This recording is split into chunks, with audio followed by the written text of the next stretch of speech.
नमस्कार, मैं हूं आपके साथ नम्रता शर्मा। कांग्रेस के अंदर की जो कलह है वो सामने आ रही है। बहुत सारे ऐसे नेता हैं जो खुलकर इस बात का ऐलान कर रहे हैं, मीडिया के सामने आ रहे हैं और ये कह रही हैं कि पार्टी नेतृत्व ठीक नहीं है और अगर किसी से शिकायत करनी होती है, पार्टी से संबंधित कोई बात करनी होती है तो किसको जाकर रिपोर्ट करे ये समझ में नहीं आता है। कपिल सिब्बल हो गए हैं, पी चिदंबरम हो गए हैं, बड़े नेता हैं, वरिष्ठ नेता हैं कांग्रेस के, और अगर इस तरह की बयानबाजी कर रहे हैं तो ये अपने आप में बहुत बड़ी खबर है।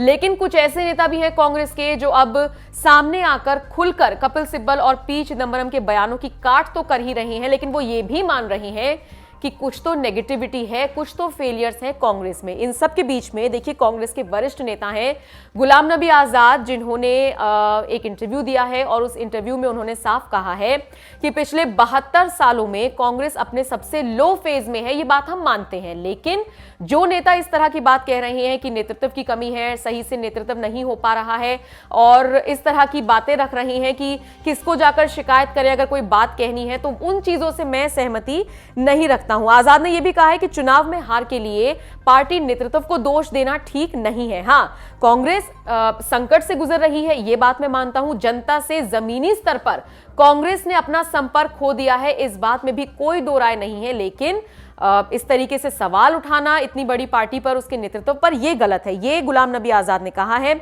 इतना ही नहीं, आजाद ने यह भी कहा है कि गांधी परिवार को आप दोष नहीं दे सकते हैं क्योंकि इस वक्त कोरोना फैला हुआ है, कोरोना की वजह से वैसे ही आधी चीजें रुक गई हैं और सिर्फ एक अकेली कांग्रेस के लिए नहीं बल्कि और भी पार्टी हैं जिनको तमाम दिक्कतों का सामना करना पड़ रहा है।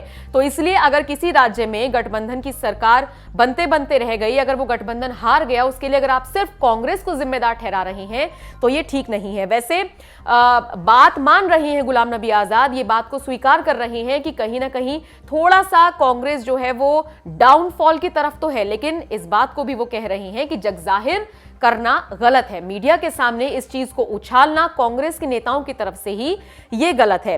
वैसे आपको बता दें कि गुलाम नबी आजाद उन्हीं 23 असंतुष्ट नेताओं में से एक हैं जिन्होंने हाल ही में पार्टी की कार्यशैली पर सवाल उठाए थे और सोनिया गांधी को एक पत्र लिखा गया था। इन सब के बीच जिस तरीके से गुलाम नबी आजाद बाहर आए हैं, आगे आए हैं और पार्टी का बचाव कर रहे हैं, उसको लेकर आप क्या सोचते हैं, हमें जरूर बताइएगा।